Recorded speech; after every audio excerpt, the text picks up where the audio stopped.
Hey, welcome to episode 4? Yeah, 4 of the Cellarcast. It's weird to think that I'm doing this, I've been doing this for about a month now. Uh, if there's any, weird audio things, uh, in this recording, probably because, I am using dark Audacity. I don't.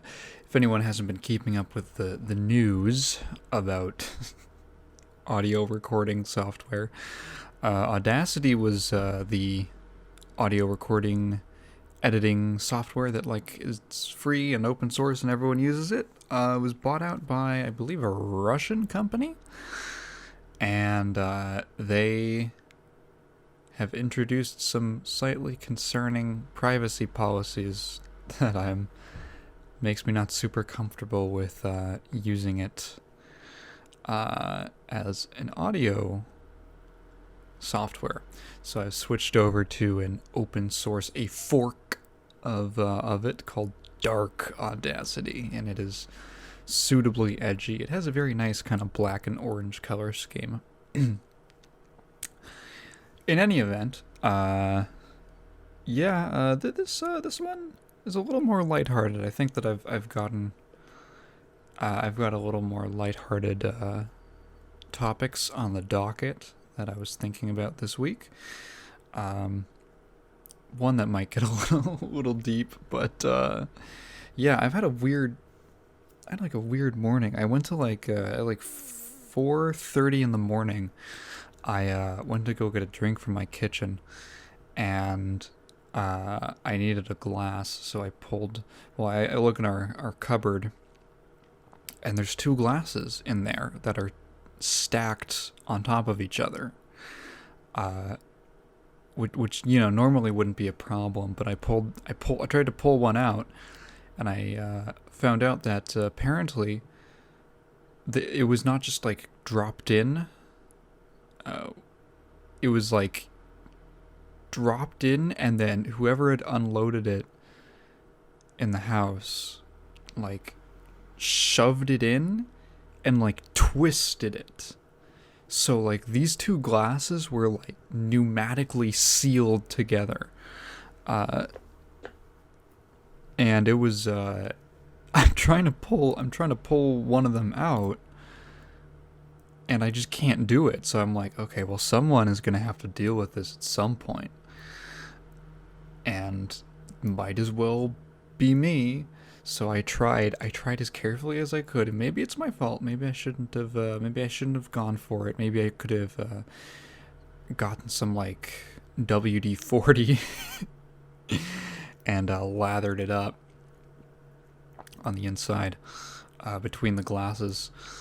But I tried to twist as carefully as I could, and kind of twist and pull like it was a bop it, and then I I pulled it out. I pulled them apart, and it's weird. It kind of everything sort of happened at once. I remember I pulled it apart, and there was a pop, and they separated for a split second, and then one of them, I think the outer one, just exploded. it just it just completely disintegrated in my hands, and glass just exploded all over the kitchen, which is a kind of alarming thing to happen. It was literally just, I guess the force was too much. It was a total critical structural failure. And it was all right. I got one tiny cut on my thumb, near the base of my thumb. So overall, I came out pretty unscathed. It was, the type of glass that it was. It wasn't super sharp when it broke, but it was it'll nick you. But there was glass everywhere, and it was like snow. It was in the way it was kind of crystallized. and some of it was around the floor in chunks. And so I immediately just ran to the sink and like washed all the glass shards off of my hand, and swept that up. So that was how my morning went. Other than that, I had a pretty normal day. No video last week, or on Friday. I'm giving myself a little bit of a break. I've been feeling a little strange recently and sort of like weird and low energy. I don't know if I'm burning out or if I just screwed up my sleep schedule. Maybe both. I was farming for a mount in Final Fantasy XIV. I got it, and it looks really cool, and I don't regret it at all. It was the Kobold mount for getting the Kobold Beast Tribes quests complete, and I thought it looked sick, but it did take me all night, and I messed up all my sleep, my whole sleep schedule. Which I found recently has been affecting me more and more. When I was in high school, I was just able to just have probably like the least healthy sleep schedule you could imagine, and I was able to function with it. But now I deviate a little bit, and I just get totally just completely messed up. I get totally destroyed. Might have had a little something to do with the fact that I got my COVID shot recently, so because I did take a nap that felt a little like uncharacteristic. I was like, oh, why am I so tired? It was for like one day. I don't remember when exactly I took that nap and how closely it lines up with getting the shot. But yeah, so there will be a video technically this week when this goes up on Monday. I like to record these on Sundays so I get the most up-to-date news possible before it goes out. But for some reason, these videos take forever to render. Anyway, I've been rambling for like 7 minutes. Let's get on to the first story. So this is an interesting one. Google sued by 37 U.S. states over Play Store monopoly. This one comes from gamesindustry.biz.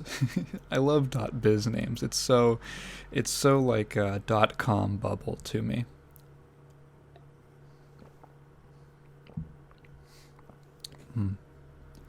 I took a shower and brushed my teeth like 30 minutes ago, and I still have like the minty lingering in my mouth. And so trying to drink anything is really painful, except for milk. Milk tastes pretty all right after brushing my teeth, so I've got a little glass of that. Anyway, so yeah, 37 U.S. state and district attorneys have sued Google over alleged efforts to unlawfully maintain a monopoly on Android devices. This is really weird to me because I should go through some of the quotes. Basically, they're saying Google has, quote, taken steps to close the ecosystem since it acquired Android, and alleges that the company has taken steps to buy off key app developers as well as Samsung in order to limit competition on Android. That is sort of true. I think there's this amazing statement from Utah Attorney General Sean Reyes. He says Google Play is not fair play. Ooh. Some hot bars from him. Yeah, basically claiming it has a monopolistic power. I think this is a little weird, personally. Like, you could probably make a statement. I feel like, if anything, you should be going after Apple for this exact same thing. And in fact, Epic is trying to sue Apple for that. Well, they are suing them. I mean, I don't know successfully yet. We don't know. But Android is such a weird thing to single out as being monopolistic when it's of the two big mobile operating systems, it is the only one where you can actually download and use third-party app stores. Like, you have to jailbreak an iPhone to do that. I don't even know if you can. You probably can use third-party. I mean, that's probably the whole point of jailbreaking an iPhone, is just to make it more like an Android device. Um. Yeah. So. It's super strange to me that they would be suing them over this. I myself have used. I use an Android, and I've used third-party app stores to download Mega Man mobile games before they were available in North America. And yeah, because like you'd think like it doesn't make any sense to me. It's like, yeah, of course Google owns Android, so of course they would ship Android phones with the Google Play Store installed. Like, they're not going to ship it with their competitions. And then most people are just lazy, so or they don't feel the need to go beyond the Play Store, so they just stick with that. Which honestly is like me. Like, I don't really download. I'm not always like on the hunt for new apps or anything. And like it's kind of like Steam. It's like, yeah, there are other storefronts out there that are, like GOG is good, and I've never used the Epic Store. I've heard it kind of sucks from a usability standpoint. But like, there's other competition. It's just Steam. Like, can you really fault them for being there early and being the one that everyone uses? Really, I don't think you can. It's such a kind of befuddling complaint to pose at them. The states have also not ruled out taking similar action against Apple's App Store. Yeah, so I don't know why you wouldn't just do that first, because Apple has a monopoly is like technically correct. At the same time, they make the phone and the operating system. So I don't know if it's ever been legislated actually, like how much control you have over that. It might be in the user agreement or something like that. I feel like, I don't know if there's a great argument legally for either of these, for the monopoly angle against either of these cases for different reasons. I might be totally wrong. You could disagree with me, but I found this a little strange.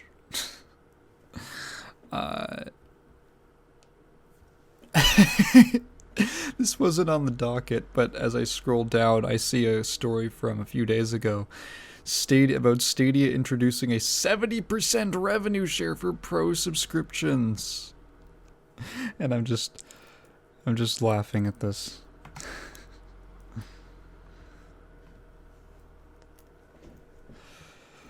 Oh, the story about Google.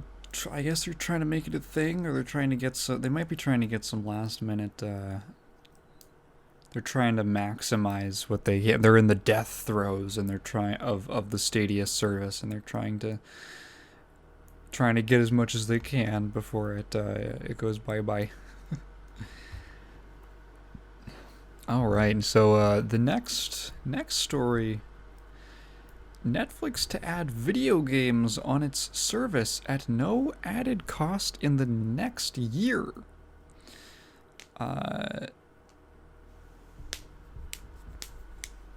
This one is weird. This one comes courtesy of CNET. So yeah, really not much to the story besides the fact that so Netflix has hired this guy who used to work at Oculus, EA, and Zynga, so a real moneymaker. Mike Verdu as VP of Games Development. Who is president? Who is P of Games Development? I am wondering.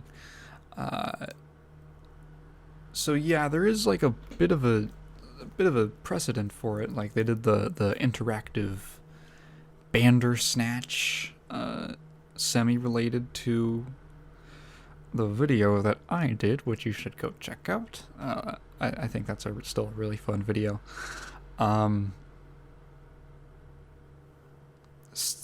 Yeah, really not much to it besides them saying that, like, yep, we are trying to figure out a game streaming service. This one is interesting to me because, like, when you look at other streaming services, they've always kind of been... I think the advantage that Netflix has is a built-in... They have the install base, basically. Like, Stadia was like this separate product that you had to buy, and then there's a free version, but it wasn't even available for the longest time. You had to like know about it first of all, and then you had to go buy it, and then you had to pay. Was there a subscription? I literally don't even know how Stadia worked as a service. And then as a service, it kind of blew just because the latency was all messed up.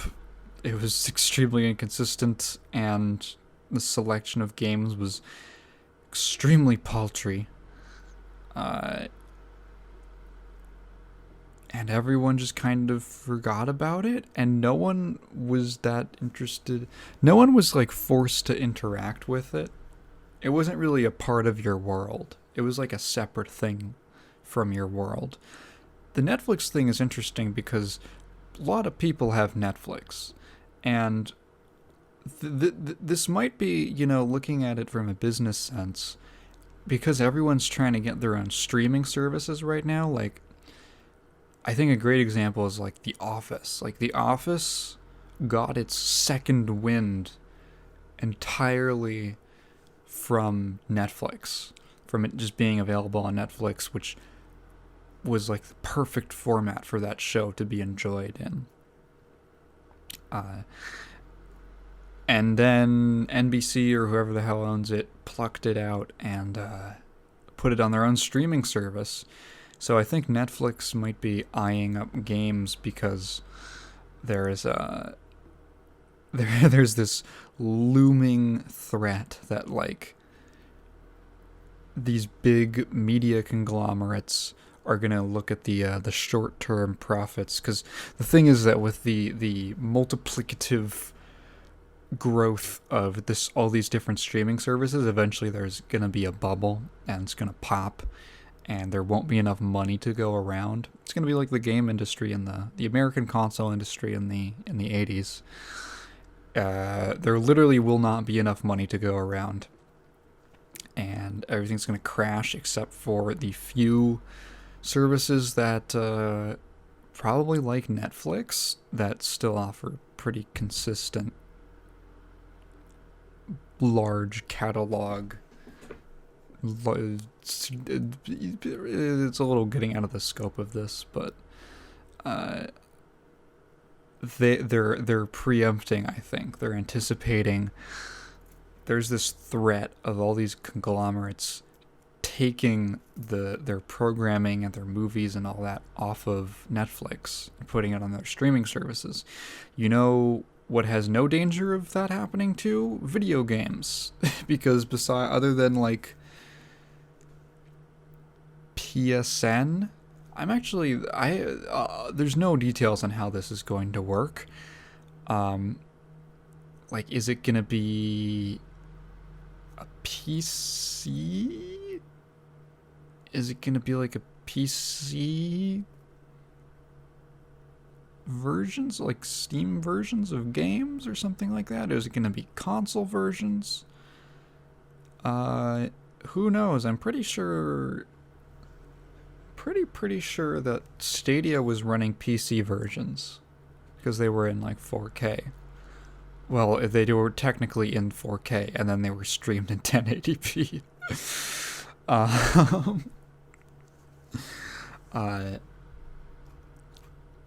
So I have no idea how they're gonna implement this. I am actually quite curious, like what their selection's going to be and what SKU that they're going to be run on off of the Netflix servers. So the Netflix servers, it's probably going to be, I don't know, PCs? Like PC versions? And not consoles? Unless they do some kind of partnership, which I kind of doubt. Maybe with Microsoft. Maybe that's how Microsoft's going to come back. They're just going to phase out Halo Infinite's going to bomb, and then they're going to phase out of the console market after the Series X and S. And then they're going to make all their money off the back end of a partnership with Netflix.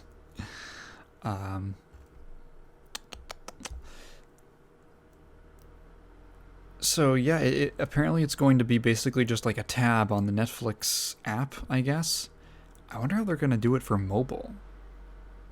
You might be able to, yeah, I mean, if it's streaming, you'd probably be able to just put it on mobile.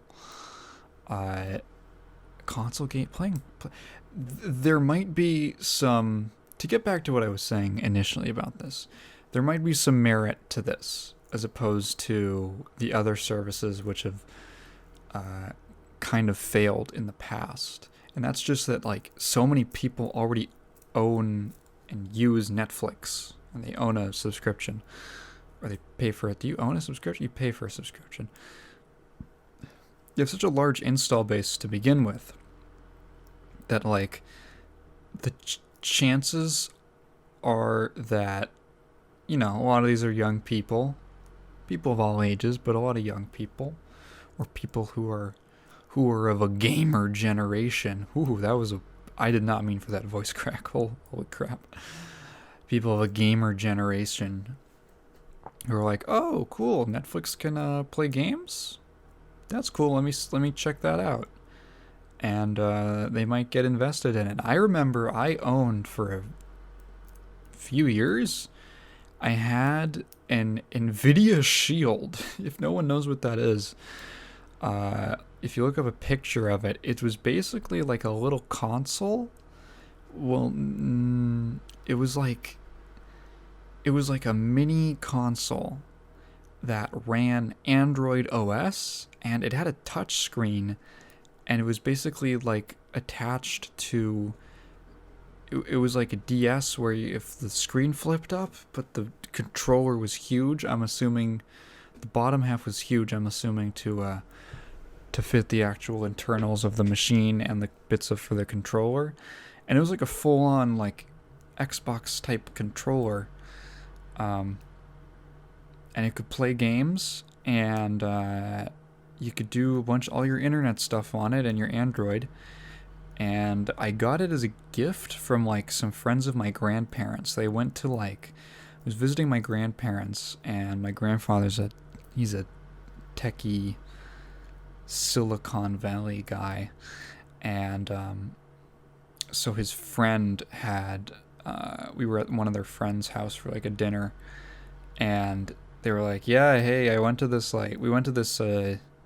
this thing, like a conference, and they gave us this thing, and I don't, do your grandkids want to have it?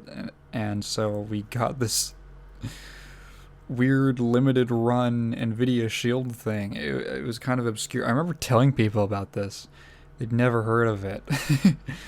I enjoyed it, actually. I liked using it. It ran pretty smoothly from what I remember, and I stumbled upon it.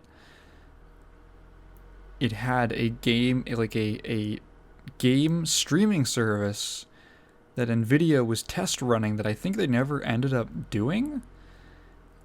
I don't even remember what it was called, but it was like an alpha or a beta stage, and I remember I played some of Darksiders 2, played a few hours of that. I played like 12 hours of Borderlands 2, and that was about it. And it had some problems with like overheating and stuff like that, and frame rate drops, but it's pretty neat. All things considered, I was like, wait, I can just, because it was like a beta, so I didn't have to like pay for anything.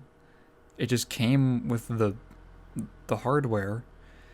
So I was like, oh, I just get like games for free? That's pretty cool. I think a lot of people are gonna have that with this Netflix thing of oh cool, I have no idea what they're gonna, I can play a Borderlands on my Netflix. Cool, sweet, awesome. Uh, so I'm very excited. I'm not excited. I actually don't use Netflix because I don't watch anything. But I'm very interested in how that's going to pan out.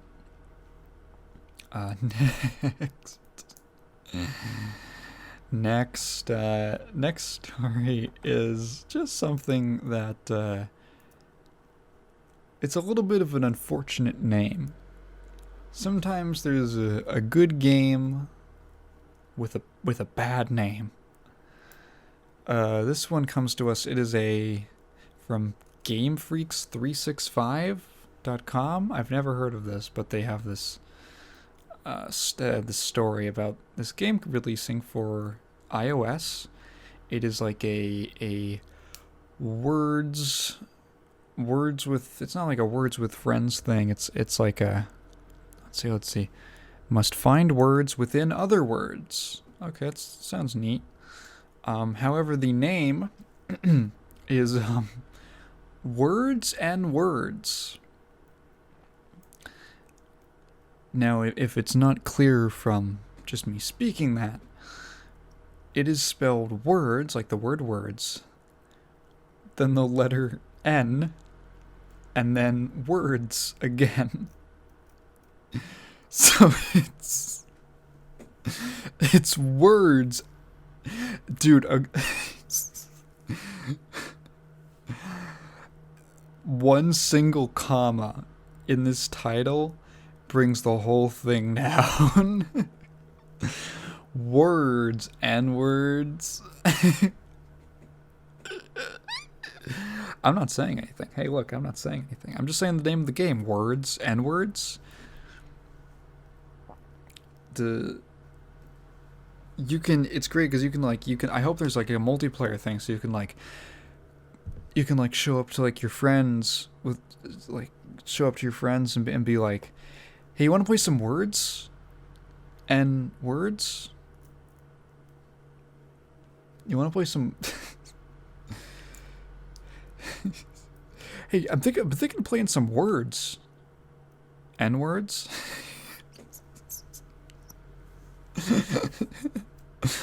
Like, how did they not see? How did they not see? Like, you just look at it, and it's specifically like the title screen, like the load-in screen with like the logo, where it's just loading the app.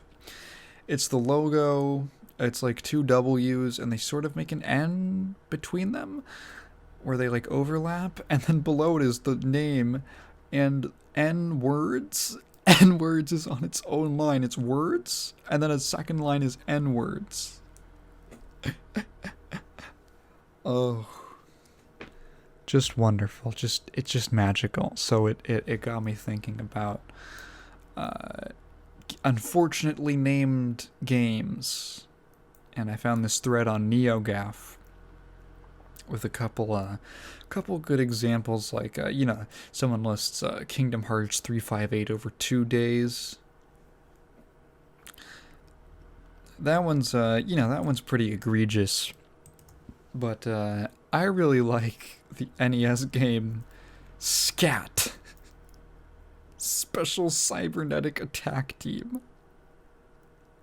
What I love about SCAT is that you read like Special Cybernetic Attack Team, and the S is not necessary. You could have just called it Cybernetic Attack Team, or like what's like another, what can you roll into a C sound? Maybe like a vowel? You could have just gone cat, honestly. You could have, a cat. You could have gone for Advanced Cybernetic Attack Team. Like, why not? Enhanced Cybernetic Attack Team, right? Uh, literally naming your game Scat. Wonderful. And then there's I don't know what this game is, but it's for the DS. The cover is looks like Korean. And it's called Touch. It's called Touch Dick. It's called Touch Dick, and the dick is spelled D-I-C. What the hell is this game? I've been thinking about this. Oh, it's Dictionary. Oh no, it's supposed to be Touch Dictionary. Why is it called Touch Dick? Oh, it was renamed to Dictionary, and the cover is just like a finger pointing down at the U in touch. Oh dear. Oh, maybe Wikipedia says released exclusively in South Korea, meaning that I guess maybe it's more common to shorten it to Dick. Why you gotta go with touch? Like, you picked the worst verb. You picked the worst verb to go before the word dick.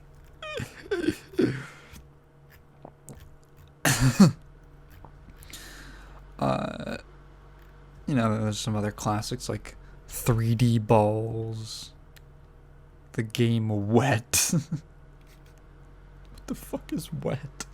The fuck is Wet? Wet game. PS4? How recent is this?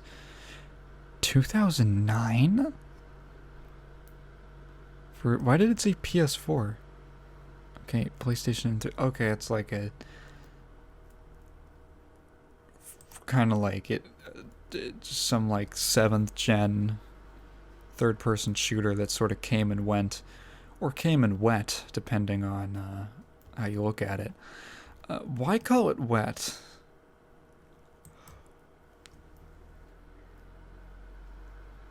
Who in the development process was... There's like one word titles. You can go like dirt. You can go blood. You can go bullet. You can go gun. Wet is like not... not cool. I recall... So like the first person in this thread, this thread was forwarded by, well, technically the thread was opened by a guy who brings up the Super Famicom game Lady Stalker, which is a weird title, but it just looks like looks like a weird isometric JRPG.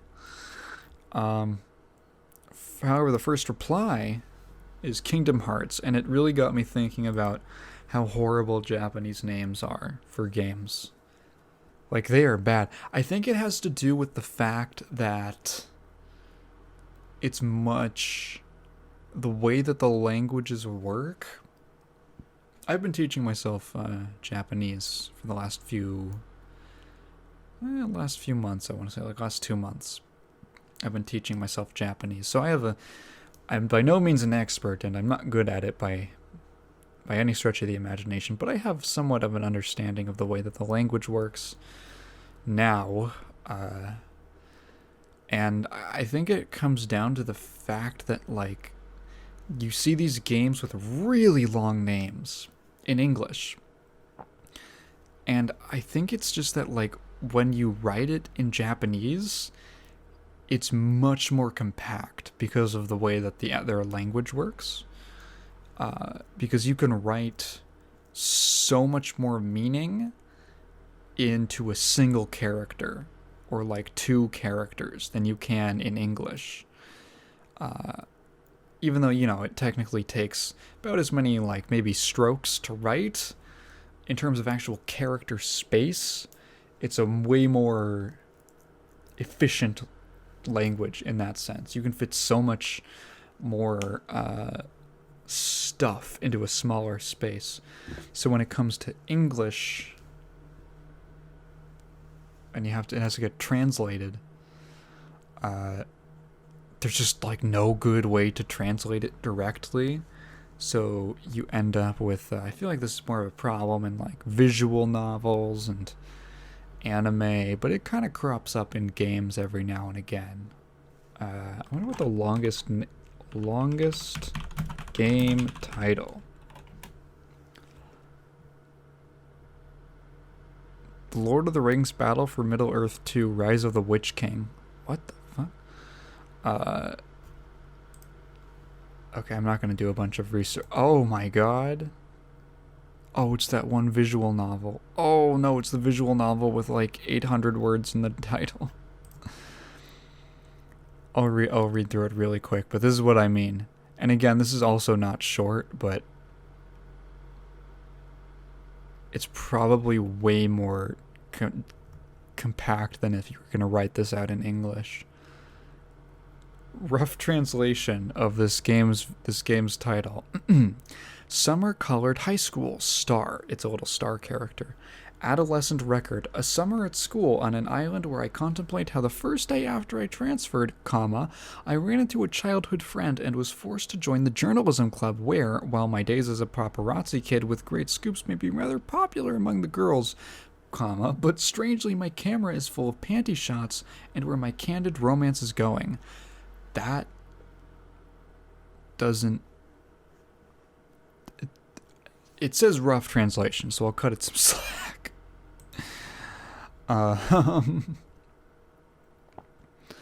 Apparently that is 65 words long. Alright.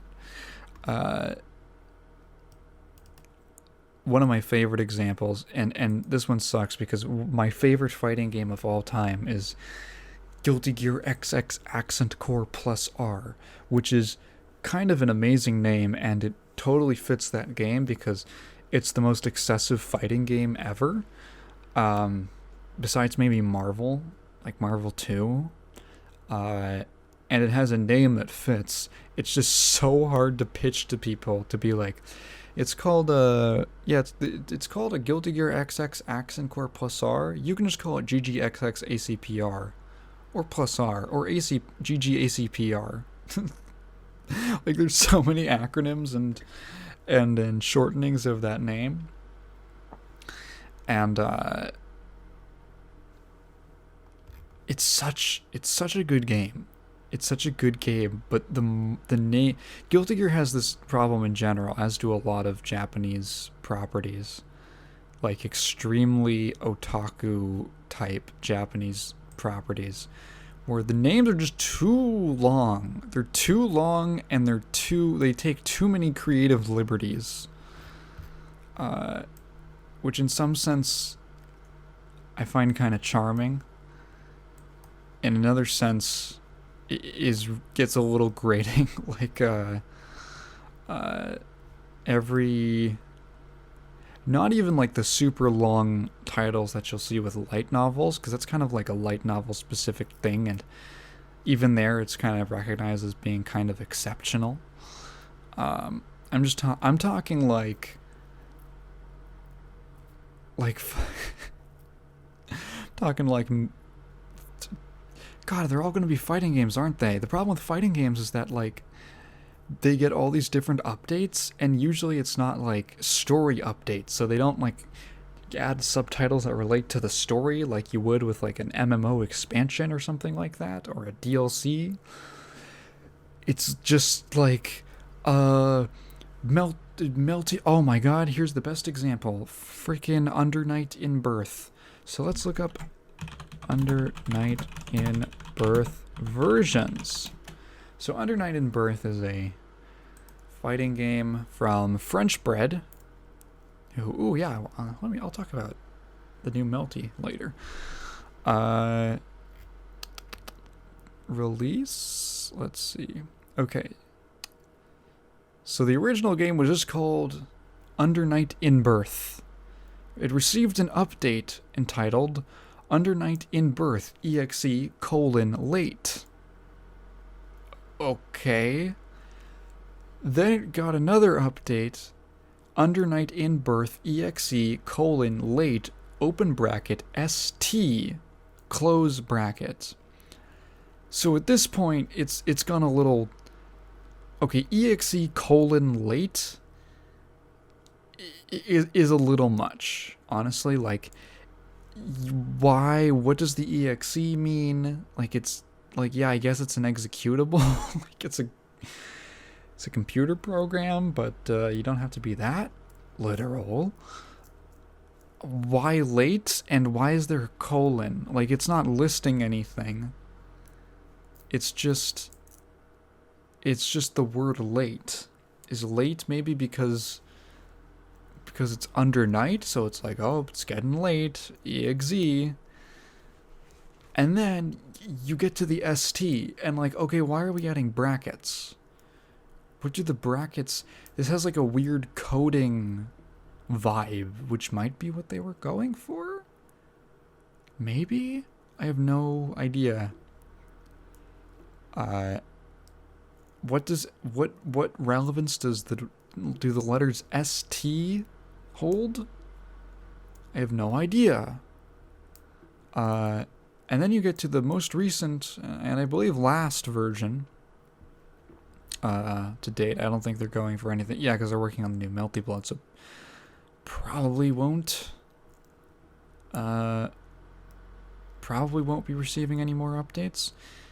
And so they're ending off with Under Night in Birth exe colon late open bracket CL-R close bracket. And you're like, why? You just don't want people to buy your game, do you? Like, I don't see how you can be... Like, who's at the marketing department for these companies? Do they have... Is it... Like, who's on their marketing team? Do they have... Maybe it's like one person. Maybe it's like a sock puppet, and it's being puppeteered by the writer. Whoever writes the frickin' lore. And he's just way too into his own ideas and aesthetics. And he's like, yeah, no, this will be a great idea. People are going to see that. They're going to see this name. First of all, having the words in birth in your game's name is going to be weird for a lot of people. I guess it's eye-catching, but most people are going to find that pretty strange. And then to add all these weird, meaningless... Like, you look at Street Fighter. Street Fighter updates, it's like, okay. Street Fighter 3, new generation. Got it. Street Fighter 3, Second Impact. Cool. The second version. Street Fighter 3, Third Strike. Cool. The third version. Awesome. Then you got Street Fighter 4, Super Street Fighter 4, and then Ultra Street Fighter 4. Was there a version in between one of those? I don't think so. I think there were only 3 versions. But you're like, okay, that's an easy logical jump to make. Original, the vanilla, then super, then ultra. Okay. That's how superlatives work. Is that what superlative means? I don't really think so. They got a little weird with the Street Fighter 5 where they were like, okay, arcade edition. No, they did like tournament edition, and then arcade edition, and then champion edition. Which kind of like, I don't like, which one of those is the most updated? I guess champion, maybe? Yeah, it is. But like, okay, which one's closer? Like, I would imagine that arcade is not as updated as tournament? What does tournament mean? What does that imply? Fighting games have such terrible naming schemes. Don't even get me started on Guilty Gear being called... The first version being called Guilty Gear Exard. The first version of Exard was Guilty Gear Exard Sign. So they just started with a subtitle. And then they had Guilty Gear Exard Revelator. So it's really not clear at all which one of those is the first and then the second. And then to make it even less clear, the third version is Xrd Rev 2. So Sign, Revelator, Rev 2. Not like Sign 2 and then Sign 3. It's like they made a sub-series, but it's just the next update. And they're like, why did Guilty Gear not sell so great? Why did we only sell 90,000 copies? It's like, because you called it fucking Guilty Gear XR and Rev 2. No one knows what that means. I'm really glad that Strive is doing away with that, and they're just going to have the season passes and all that, which then they might have do the Street Fighter model where the end of every season they kind of bundle everything together into a new complete edition and all that. Japanese games are so hard. I don't know what they do, why. It's because I'm someone who loves Japanese games. You might have been able to tell that. Developers and publishers in Japan do not make it easy for you to buy their product, and I don't know why. It's like they want you to do everything except for buy their game. They want you to have to go through like dude, I swear to God, whoever's in charge of like marketing and like setting up prices and like like buying like the different packages for games, they must have gone to like the Franz Kafka school of marketing, because they make it a gauntlet, like just an impossible nightmare. Let me pull up the Steam page for Guilty Gear Xrd Rev 2, because it's a great example. Okay. Well, here's your problem. So I'm gonna be Joe, the average Joe that wants to get into Guilty Gear Xrd. Wow, the music is so cool, characters look awesome, it's got this amazing visual style. Let me go look it up. So if I type in Guilty Gear Xrd into Steam, I see 3 results. Guilty Gear Xrd Revelator at the top. Next is Guilty Gear Xrd Sign. And the next is Guilty Gear Xrd Rev 2 Upgrade. So I have no idea what any of this means. So you might not know this. You might make this mistake. I've heard of people making this mistake where they buy Sign. They buy the wrong version of the game, which is really annoying. Literally the first review is, oh no, it's a thumbs down. There's 0.7 hours at review time, and it says buy Revelator 2 and the Rev DLC. Oh, the fact this is a separate game from Xrd Revelator is honestly confounding, and has probably confused a ton of people who haven't looked into which is the right version to play, which I agree with. Oh no. Oh no! There's people who have posted within the last couple hours. I thought this was Rev 2. Oh no! Why? Oh, this is so sad. So you see that so this is like already there's a trap about which version of the game you're gonna buy. So because they are separate. That's the thing, is there's 3 versions of the game, but one of those versions, the last version, is a DLC upgrade to the second version.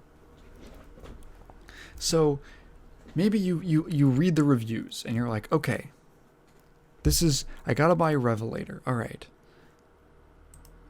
So, naturally, I want the version with all the characters.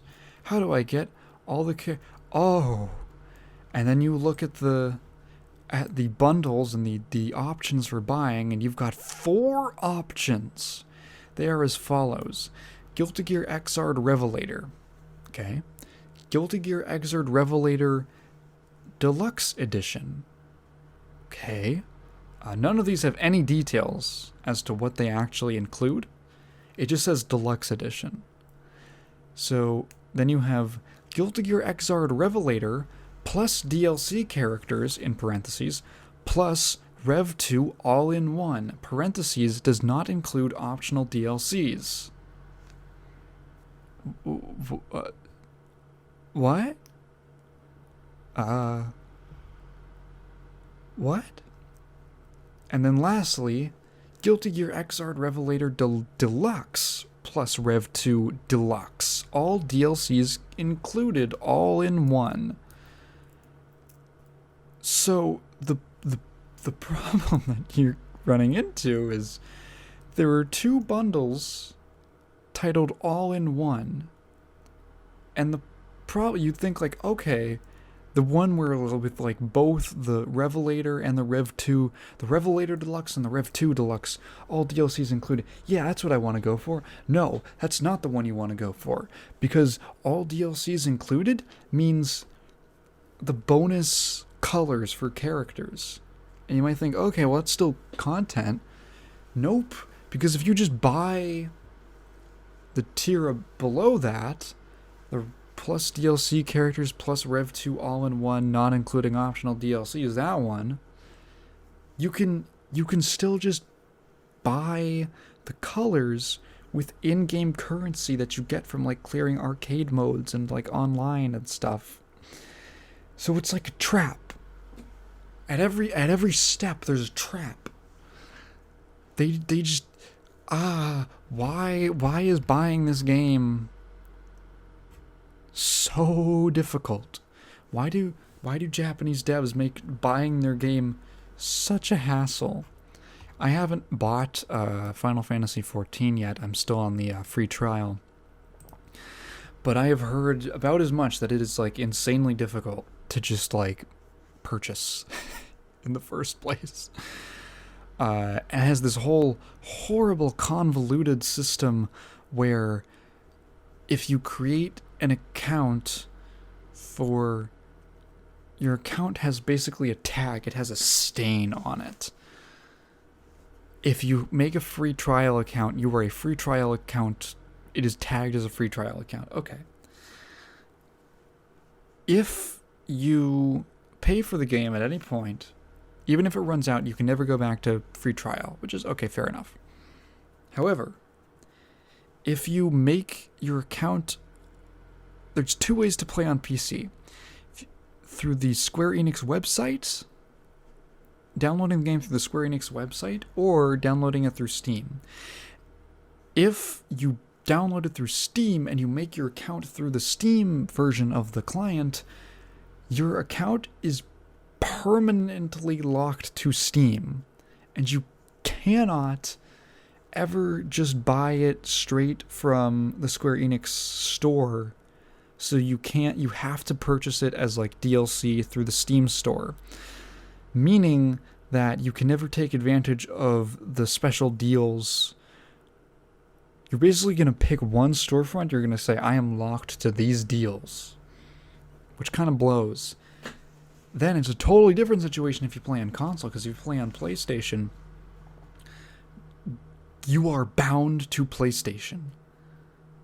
Like, it has console support, but your account is, and it has crossplay, which makes it better, which makes it like mostly fine in practice. But the fact that if you make your account on the PS4, or I guess PS5 now, and then, like, say you decide not to buy a PS5. You have a PS4, start 14 on your PS4. Oh, you don't want to buy a PS5. You want to switch to PC gaming. You don't like consoles this generation. Oh, you're stuck to console. It's stuck to the PSN. It's irrevocably marked with, like, the 7. God has marked you with the 7, and all the days that you will walk on the earth, you are a console player. Oh, it's a nightmare. If/when I eventually end up graduating to being a paying member, I'll probably just go through the Square Enix store, because apparently it goes on sale more often there. So that's cool. Let's see. I want to move on. So I want to move on to, I had a bit of a heavy story. I don't feel like talking about that right now. So I'm not gonna skim over that. It was fine. It's just a little sad, and I don't want to talk about it right now. Something much nicer and really cool is, this one comes from us from Ars Technica. Museum obtains rare demo of id Software's Super Mario Bros. 3D PC port. Okay. This is super cool. This is super rad, and it excites me a lot. So if those in the audience were not aware,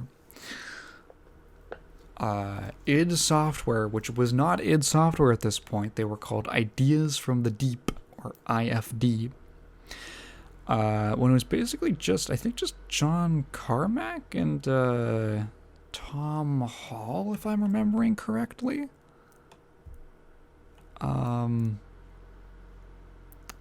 Created this in about a week while they were still working at, what were they called? Datasoft? No, I'm confusing them with someone else.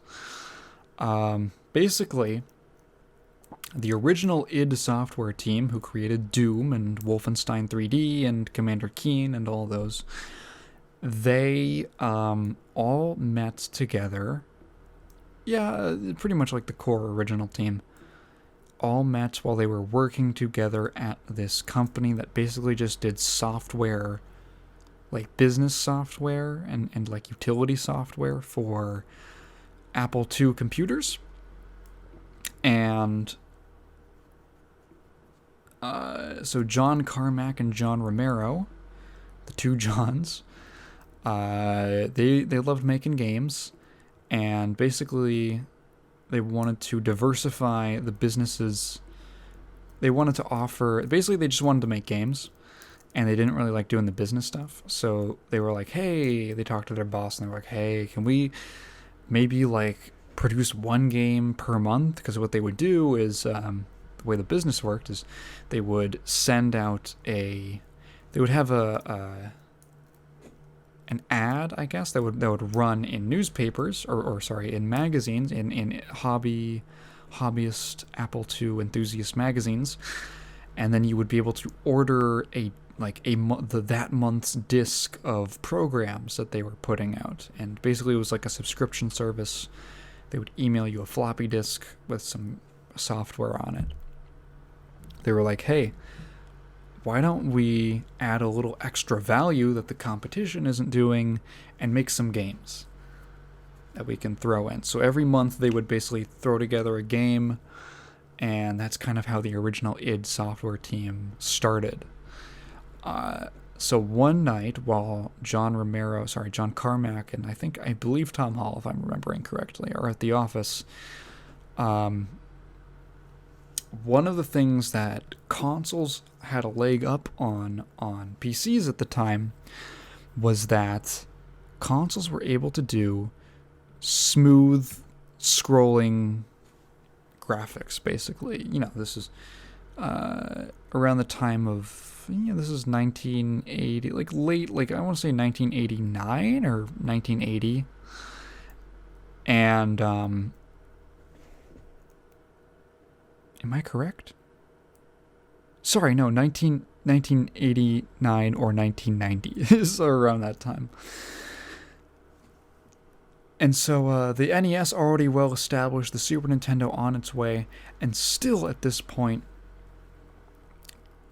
PCs are struggling to do the same kind of smooth scrolling graphics that you'd find in a Mario game, for instance. because PCs were not built for gaming. PCs were built for gaming was like a little side thing, a little enthusiast thing. They were really just built for business and doing your spreadsheets and all that. And so the graphics hardware did not come built in that was conducive to it's probably like a memory allocation thing, just not conducive to that kind of scrolling graphics. Carmack developed this idea. Oh, what did he call it? It was like quadrant-based something rendering, like graphics rendering or something like that, where basically he realized that, like, if you would try to make a side scroller like Mario, if you were trying to recreate that in on an Apple II, for instance, or Commodore 64, or any of the IBM compatibles, you would end up with, like, it wouldn't be able to handle it. It would be really jerky and slow and weird because it was trying to render, or draw in this case, might be the more appropriate term, is trying to draw all of the graphics at once. Carmack basically came up with this solution where the screen was split into several quadrants.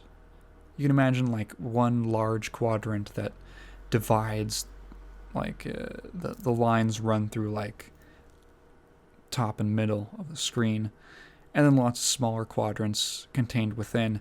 And basically the game will only load, it seems so normal now, but back then this was like revolutionary.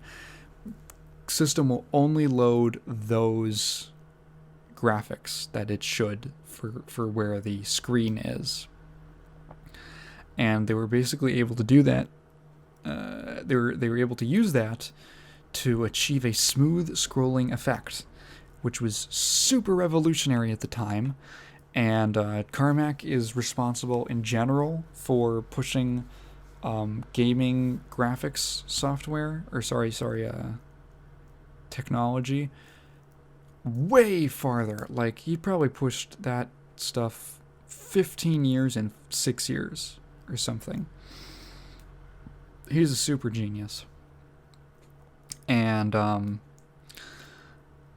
so they figure this out. They're like, holy shit, we can do smooth scrolling on a PC. This is crazy.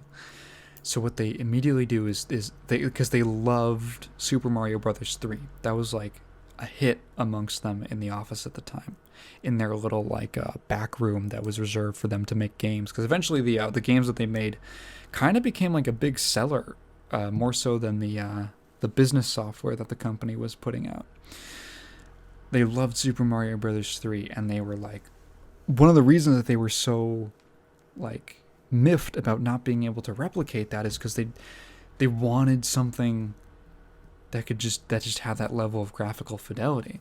So when they achieved the smooth scrolling, they were like, holy crap. And they immediately spent a week recreating the first, is it the first level? Or is the first like map screen? I can't quite remember.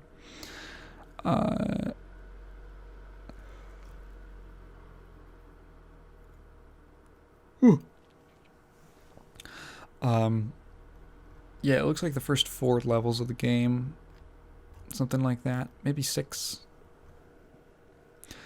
And it's basically a demo where they recreated all the graphics of Super Mario Brothers 3. Down to the little hammer bro on the overworld screen. And they sent it off to Nintendo, and they were like, hey, do you want us to make this for like an official port to PCs? And Nintendo was basically like, no, we don't want to. We're not interested in the PC market right now.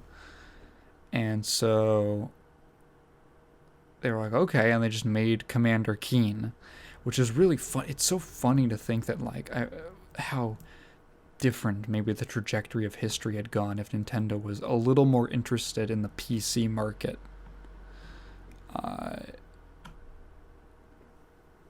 Because like if they started working for them, and then it's crazy. You could write like an alternate history fan fiction about what would have happened then.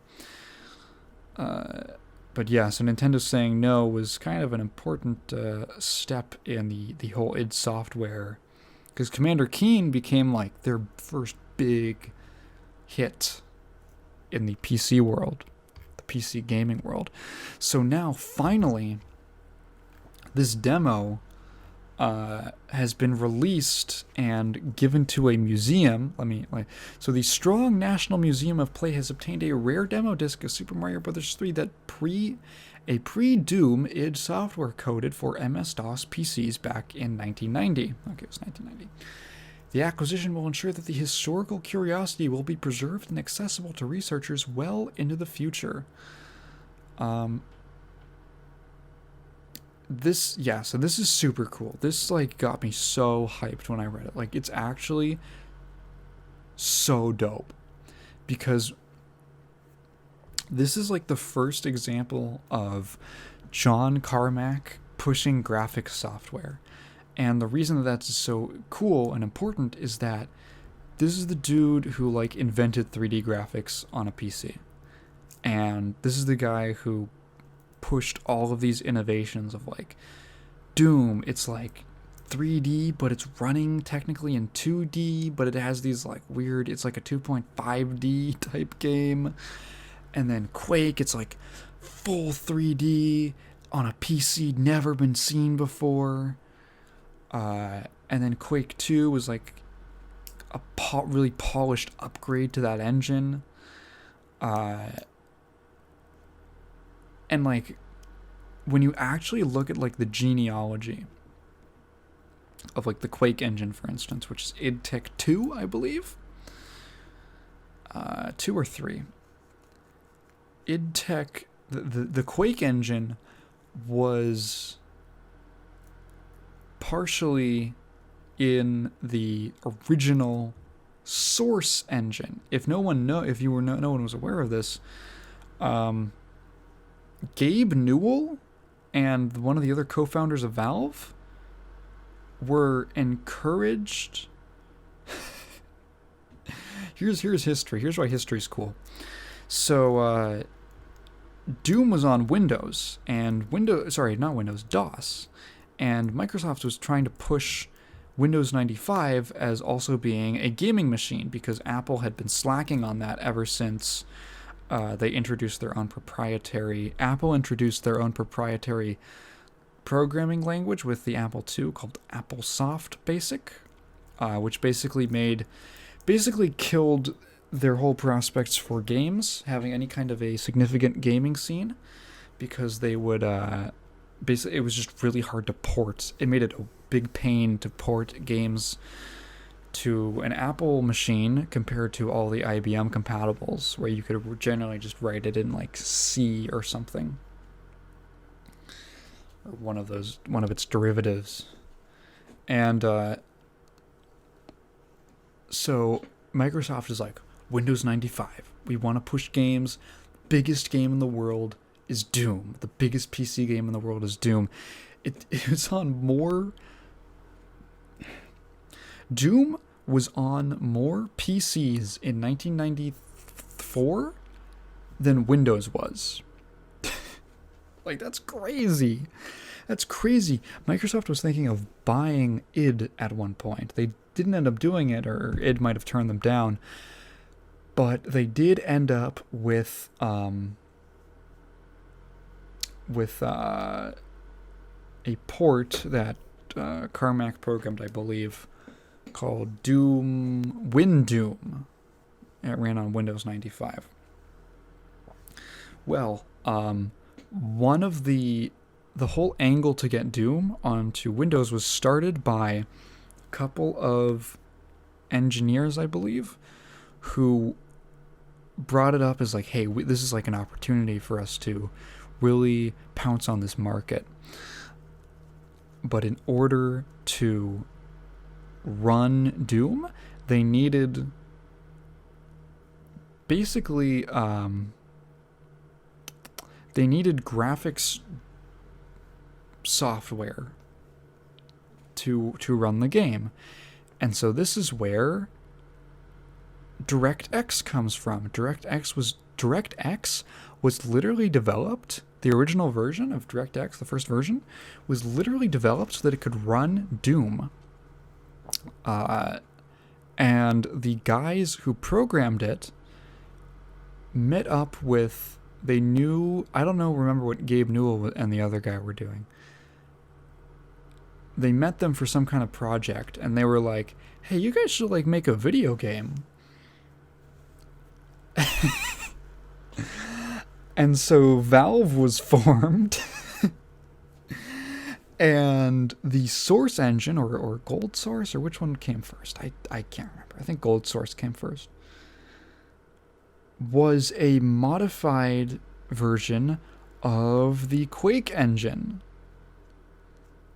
And so you start to see this genealogy of software, and you trace everything, like Source, and there's like a million things. The other thing to note is that it isn't just like the direct descendants of like the Quake engine. It's also just like the techniques that the Quake engine pioneered for things like lighting and stuff like that, and rendering. Like the ideas and the techniques that Carmack developed are still used in games to this day, which is absolutely crazy. So like every game you play right now on a PC that runs in 3D with 3D graphics owes something to Quake and to Carmack. And you look at this insane, it's like a tree where it just like all these branches go out, and then you like go all the way down to the roots, and the roots are this Super Mario Brothers 3 demo that they put together while they were just these like office workers. And it's so fucking cool. It's like the start. It's like it's the beginning of something amazing, which is why just looking at the pictures of it and the video that's up is, I would highly recommend you go check it out.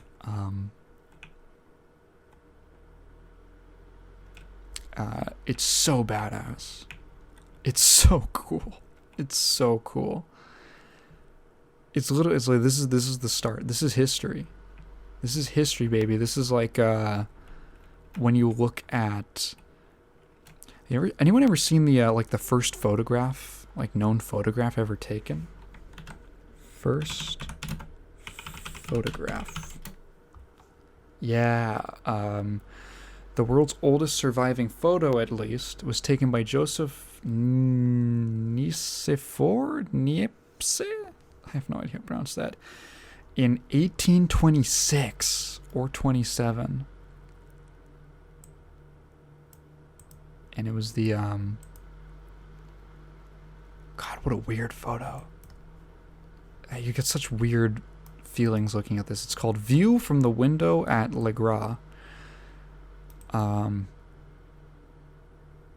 Such a weird, it almost looks like a pencil sketch, but it's like a photograph of like a real time, like a snapshot from time.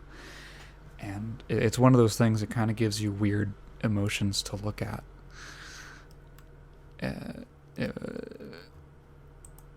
It just yeah, you look at it and it's like, wow, like the past existed and there was a whole world before I was born, and there was this Super Mario Brothers 3 demo.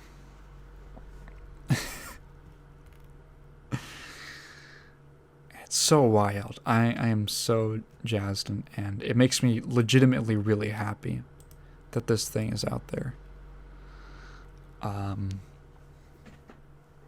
Yeah. Next topic. I'm really excited for Melty Blood Type Lumina, which comes out in September, which is, I always forget like how close July, August, like the middle months are to September. September always feels like it's way back. in the year, but it's kind of like the beginning of the last third of the year. So if anyone who doesn't know, Melty Blood type Lumina, I mentioned Undernight in Birth, which is like a niche-ish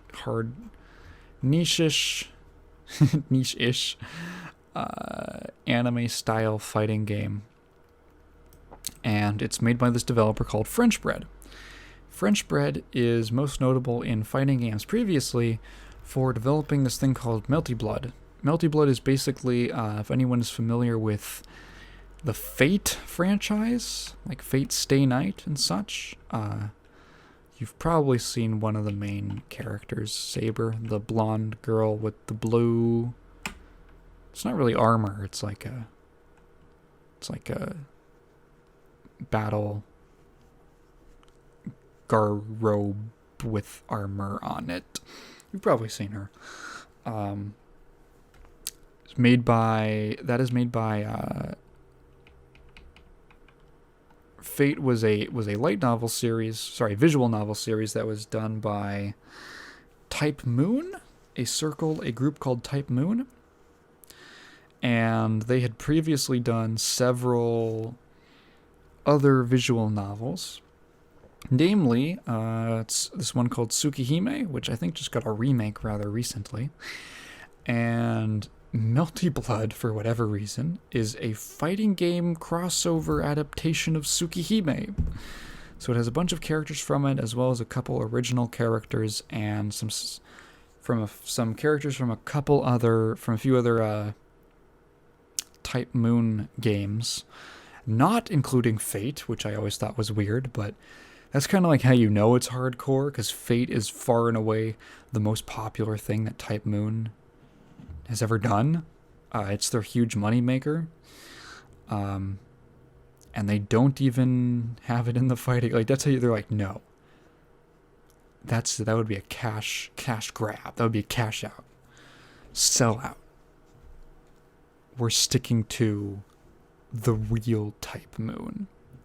That's how you know they're hardcore about it. So Melty Blood came out in like 2006 or something. What year was the original? The problem is that it got like updates for forever. Melty Blood. It got 2005. Oh, initial release date 2002, December 30th, 2002. So basically 2003. Christ, it's almost as old as I am. That's weird to think about.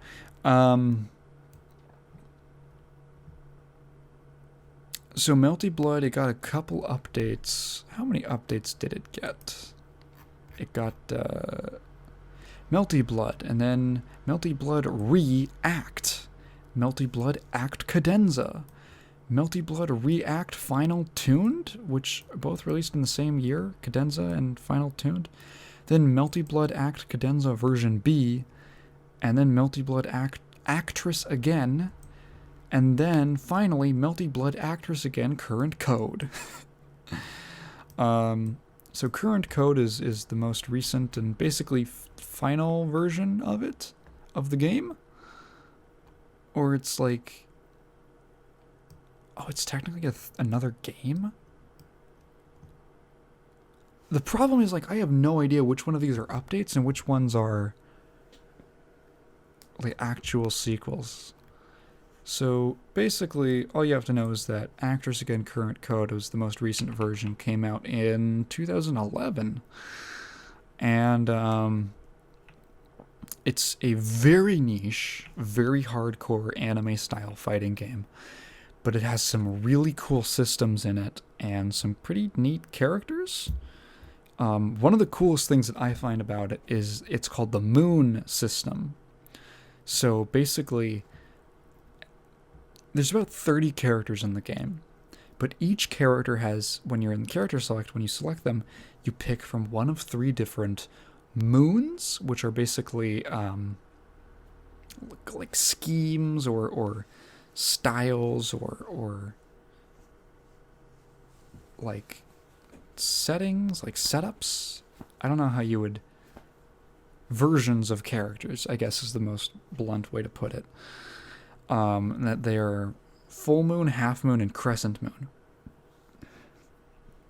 And the moon that you, each moon has like different ways of interacting with system mechanics. That's like universal across every character. Like full moon, the meter always works like this. Half moon, the meter always works like this. So there's like changes to the universal systems depending on which moon you pick. However, in terms of character specific stuff, every character's moons change their movesets, and it ranges from fairly minor to basically a different character. And so a lot of them end up being something like two of the moons are just sort of like different flavors of a similar character, with maybe one or two or three or however many, a small number of moves being changed. And then one of the moons is like completely different, like totally, literally completely different moveset and play style. And it gets extreme enough to the point where like there's characters were like on tier lists. Their crescent moon is like top tier, but their full moon is like bottom tier, and like it gets that extreme. Oh man, I forgot to mention, the music in these games is friggin' amazing. I use the music all the time in my videos. You've probably heard Sakura Koi Uta many times on my channel.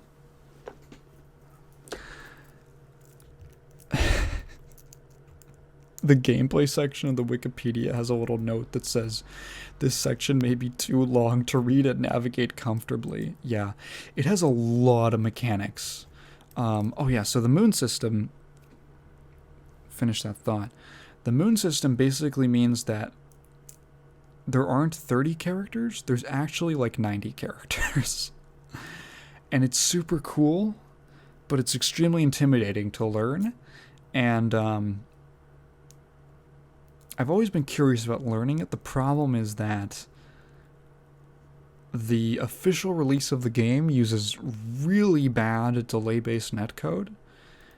However, there is a community fan patch called the Melty Blood Actress Again Current Code Community Edition. So the MBAACCCE,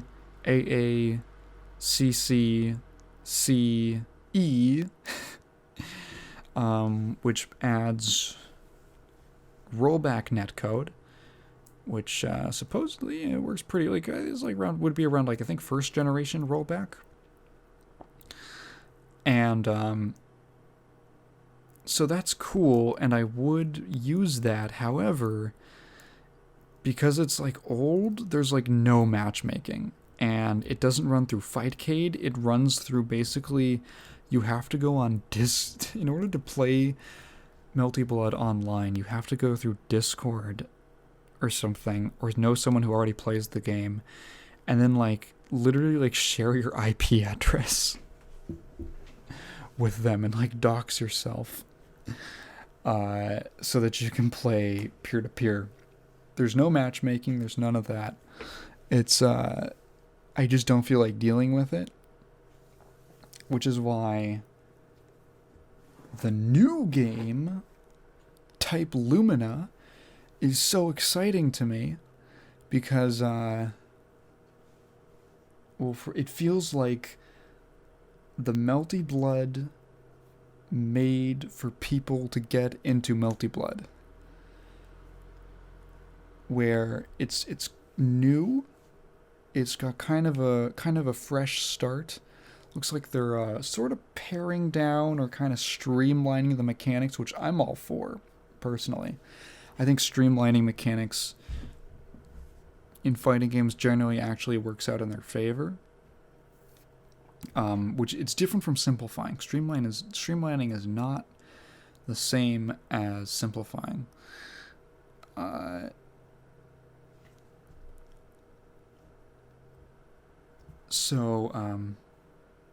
And importantly, it's going to have rollback netcode, so it's going to be functional, probably very well functional if it's modern rollback online.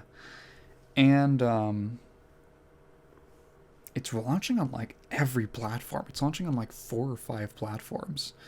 And I'm pretty sure it's crossplay. I don't know if there's been word on that, but I wouldn't be surprised. So that's going to be sick. And I am really looking forward to it. Because I just want to do cool multi-blood stuff. And it's cool to have a fighting game come out that is still like really leading into being a crazy mechanically complex fighter. I think Guilty Gear Strive, as much as I do have enjoyed it, and this is not anything bad about it, but it has gone more towards a slightly more elegant design, where things have been streamlined, things have been combined, characters have been simplified. In their moveset, at least, there's a new style that kind of demands a level of simplification.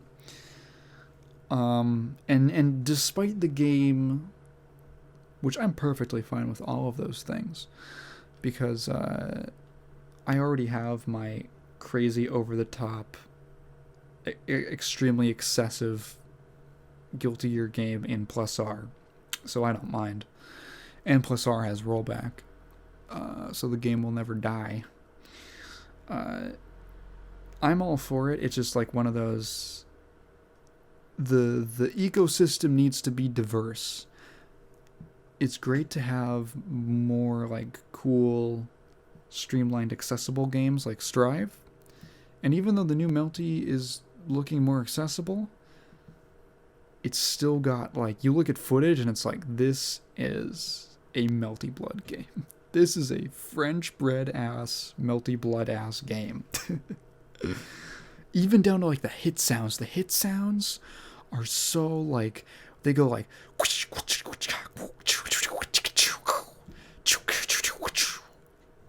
it's all like that. Like, it's so...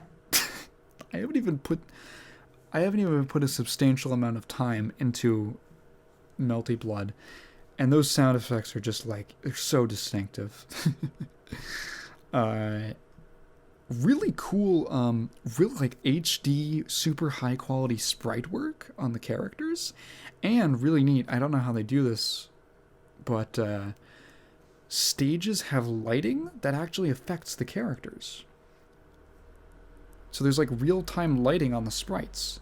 They're putting out videos on their Twitter like every day of gameplay showcases and like mechanical showcases and character showcases and stuff like that.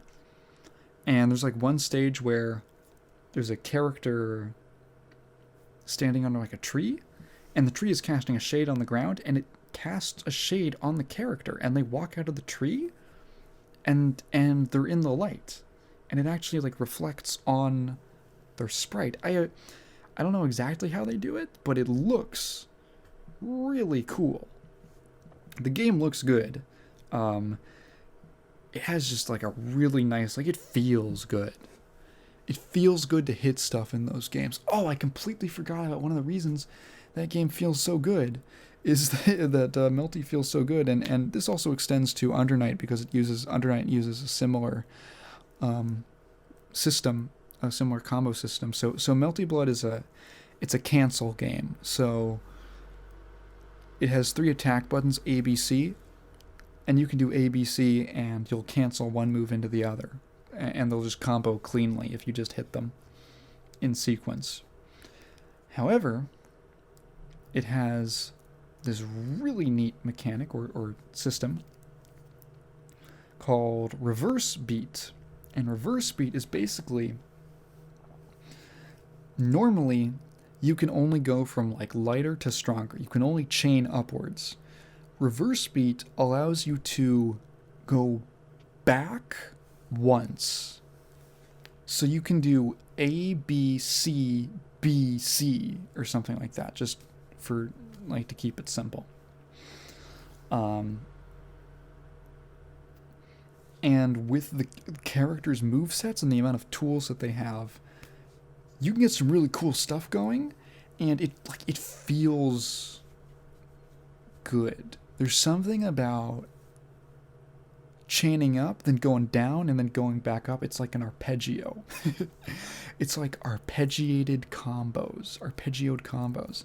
I could probably make a whole video on fighting games being like the most rhythmic genre, in my opinion. I really think that they are. I've played music. I played music for like 7-8 years, and fighting games to me, I guess, technically music rhythm games were the most. They should be the most musical, but to me, fighting games have always had this like. They've always reminded me of it naturally. Like I haven't gone looking for the comparisons. I've never had to like stretch it. It's just like, this reminds me of like this thing in music. I think about like practicing a combo in a fighting game is just like practicing a song.